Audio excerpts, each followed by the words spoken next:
네. 우리가 신앙생활을 하면서 자주 사용하는 단어 중 하나는 단연 믿음, 그리고 또 하나는 은혜일 것입니다. 우리는 대개 믿음으로 구원을 받았다, 모든 것이 하나님의 은혜라고 고백합니다. 은혜라는 말을 사용함으로써 거저 받은 자의 감사한 마음을 표현하고, 그리고 믿음이라는 말을 사용함으로써 율법의 행위가 아닌 구원을 말하곤 합니다. 근데 이 믿음이라는 게 참 고백이 되고 있을까요? 믿음이라는 말의 이면에 미묘하게 자랑이나 공로가 숨어있지는 않을까요? 나는 최소한 주님을 믿기로 결단했어. 나는 회개하고 주님께 나아왔어. 라면서 저들과는 다르다라는 스스로의 선택과 행위를 구원의 작은 조건으로 삼지는 않는지, 우리는 이 부분을 꼭 살펴야 합니다. 오늘 우리가 읽은 로마서 4장은 바로 이 지점을 아주 밝히 말하고 있습니다. 이스라엘의 가장 위대한 조상이자 믿음의 조상으로 불리는 아브라함을 통해서입니다. 우리나라로 치면 세종대왕 같은 위인전에 나온 위인들만큼 뛰어나다고 여기고, 그 한 사람을 통해서입니다. 바울은 1절과 2절에서 밝히기를, 만일 아브라함이 행위로서 의롭다 하심을 받았으면 자랑할 것이 있으려니와 하나님 앞에서는 없느니라 라고 합니다. 성경에 아브라함 사건을 기록해 놓은 것과 그의 의는 행위로 인함이 아니라는 것을, 그게 얼마나 명백한지를 보여주고 있는 겁니다. 우리의 믿음이 어디에서 오나 함께 나누는 시간이기를 소망합니다. 오늘의 본문 4절과 5절은 구원이 무엇인지를 삭군이 받는 그 삭과 은혜의 대조를 통해 설명합니다. 일하는 자에게는 그 삭시 은혜로 여겨지지 아니하고 보수로 여겨지거니와, 일을 아니할지라도 경건하지 아니한 자를 의롭다 하시는 이를 믿는 자에게는 그의 믿음을 의로 여기시나니. 세상에는 공로주의가 만연하다고 할 수 있죠. 그 박영선 목사님이 쓰시는 단어로는 인과의, 그러니까 원인과 결과의 법칙으로 돌아갑니다. 내가 땀 흘려 일했고 그 대가로 삭을 받는 일입니다. 삭은 결코 은혜가 될 수 없습니다. 만약 우리가 구원을 얻기 위한 믿음이라고 하면서 선한 행위 같은 걸 조금이라도 내어놓았다, 그리고 우리는 그에 대한 보상으로 구원받았다, 그렇다면 그것은 삭시일 것입니다.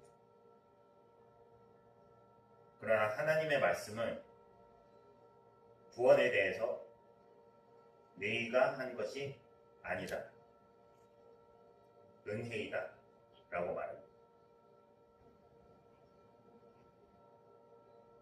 구원이란 원인에서 오는 것이 아니라 결과인 겁니다. 내가 뭐 했다, 믿었다, 그러니까 나는 구원을 받았다 또는 받는다. 근데 너는 믿지 않는다, 그러면 너는 구원이 없다. 이런 논리는 사실 이상한 겁니다. 나에게는 원인이 있지 않습니다. 그러니까 믿음이 먼저가 아니라 구원을 받았기 때문에 우리에게 믿음이 있는 것입니다. 그러니 내가 자랑할 것이 하나도 없는 것. 이것이 솔라 그라티아, 오직 은혜이지 않겠습니까? 내게 어떤 공로가 있다고 한다면 또 다른 율법주의를 믿음이라는 단어로 만드는 겁니다. 믿음 행위주의 정도랄까요? 믿음이 새로운 율법이 되어버리는 겁니다. 우리가 다니는 교회에서 많은 교인들에게는 일반적으로 자신이 죄를 깨닫고 회개하며 경건을 위하여 눈물로 결단하는 그런 일들을 통해서 구원을 받았다고 생각하기도 합니다. 그런데 로마서 4장 5절에서 한 부분에서 이를 아니할지라도 경건하지 아니한 자를 의롭다 하시는 일은 있는 자에는 라고 되어 있습니다. 우리가 일을 하지도 않고 아주 불의하고 경건하지 않은 상태, 영적으로 완전히 죽어있는 상태에 있을 때 구원을 얻는 것입니다. 박영선 목사님은 이를 시체의 비유로 설명합니다. 만약 시체에게 저 100m까지 갔다 오면, 떨어진 곳까지 갔다 오면 시체를 살려주겠다라고 했을 때 시체에게 구원이 얻을 능력이 있는 건가요? 100m를 갔다 오면. 시체는 듣지도 움직일 수도 없습니다. 시체가 살기 위해서는 생명이 먼저 주어져야지만 합니다. 생명이 주어진 뒤에야 100m까지 그 다름질에 순종하려는 그 믿음으로 나오는 것입니다. 그러니까 구원 문제에서 인간은 스스로를 지켜낼 수 없습니다. 율법이 지난 이틀간 설교에서 말씀해 주셨던 것처럼 율법이 내 스스로 자력 구원에 대한 그 반증을 해주었습니다. 우리는 본래 죄의 싹슨 사망이라 그런 운명을 가진 시체였습니다. 이런 시체가 스스로 믿었거나 스스로 회개했기 때문에 구원을 얻어낸 것이 아닙니다. 그가 먼저 사랑하심으로 생명이 들어왔기 때문에, 그래서 우리는 하나님을 느끼고 나의 죄를 알고 주님께로 편을 청할 수 있습니다. 그러니 우리가 하나님을 향해서 손을 드는 것, 이거는 구원의 필요 조건이 아니라, 구원받기 위해서 필요한 조건이 아니라 하나님께서 이미 시작하신 구원의 결과입니다.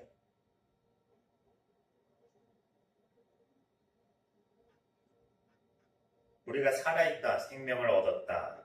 그러면 그게 보이는 증거는 어디서 볼 수 있나요? 영적인 감각이 생긴 것에서 볼 수 있지 않나요? 죽은 자는 감각이 없습니다. 하나님께서 죽은 우리를 영적으로 살리셨을 때 비로소 하나님의 거룩하심을 보고 죄의 무거움을 깨닫게 됩니다. 근데 이 믿어지고 알게 되는 거, 이게 과연 우리의 노력으로 되던 것이던가요? 베드로가 말했습니다. 마태복음 16장 16절에 시몬 베드로가 대답하여 이르되 주는 그리스도시요 살아계신 하나님의 아들이심이니라. 그러니까 17절에서 예수께서 대답하여 이르시되 과연아 시몬아 네가 복이 있도다. 이를 네게 알게 한 이는 혈육이 아니오 하늘에 계신 내 아버지시니라. 우리가 공부하는 거는 우리의 노력이라고 치더라도 우리가 공부한 그게 소화되는 거, 그것이 믿어지는 거, 알게 되는 거, 받아들이는 거 다 거쳐서 비로소 신앙의 고백을 하는 것, 그것들을 내가 스스로 있는 자다라고 하면서 스스로 있는 자로서 하는 건가요? 이는 이 신앙의 고백은 우리와 늘 함께 하시는 성령님께서, 우리 안에 내주하시는 성령님께서 우리로 하여금 믿음의 고백으로 친히 인도하시는지 않습니까? 그러니 구원으로 통하는 그 믿음, 여기에는 우리의 어떤 노력도 개입될 수 없습니다. 그리고 나서의 믿음은 새로워진 우리가 구원하심에 감사함으로 나오는 반응의 믿음이라고 할 수 있습니다. 지난 이틀간 우리가 나눴던 그 행위냐 믿음이냐, 저는 조금 더러운 비유를 합니다만, 오영진 전도사님 이제 아이 수호 기저귀 갈 때, 저도 하영이 어릴 때 보면은 대변을 보면 소변도 같이 있어요. 그러니까 소변만 보는 거는 행위라고 굳이 치환을 해보자면, 소변만 있는 거, 그거는 가능합니다. 그래서 그것만으로는, 행위만으로는 우리가 알아볼 수는 없습니다. 근데 겉으로는 그럴 수는 있는데, 하영이도 응아를 했다면 쉬어도 있기 마련. 그러니까 우리가 받은 믿음에는 우리의 행동도 따르는 게 자연스럽습니다. 그 하나님의 설복은 그렇게 주신 믿음에서 시작하죠.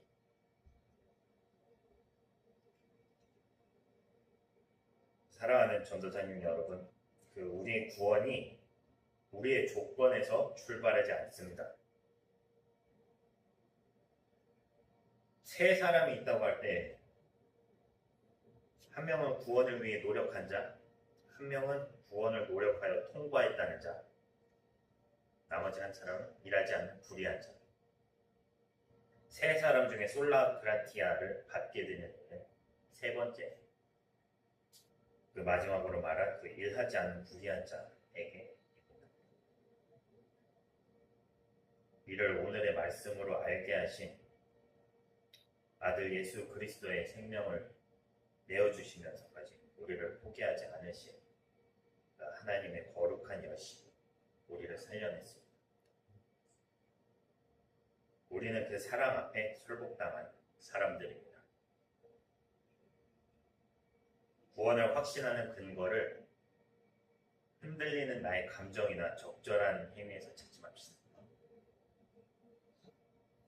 나를 죽음에서 건져내어 목적지인 영화로운 자리까지 반드시 이끌고 가신 하나님의 그 완벽한 약속과 신실하심을 믿읍시다.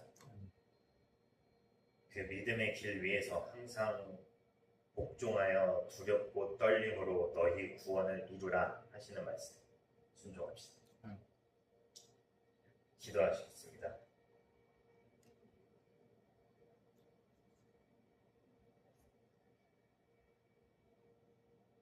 감사하신 주님, 하나님의 열심이 얼마나 큰 사랑이고 얼마나 큰 은혜인지 오늘 우리에게 깨닫게 하신 구원과 그로 인한 믿음을 주님께 영광 돌리며 찬양합니다.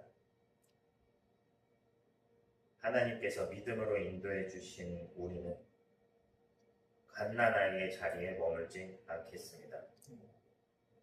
하나님의 뜻을 분별하며 이웃 사랑까지 순종하는 거룩한 산제물로 우리 자신을 내어드리려 합니다.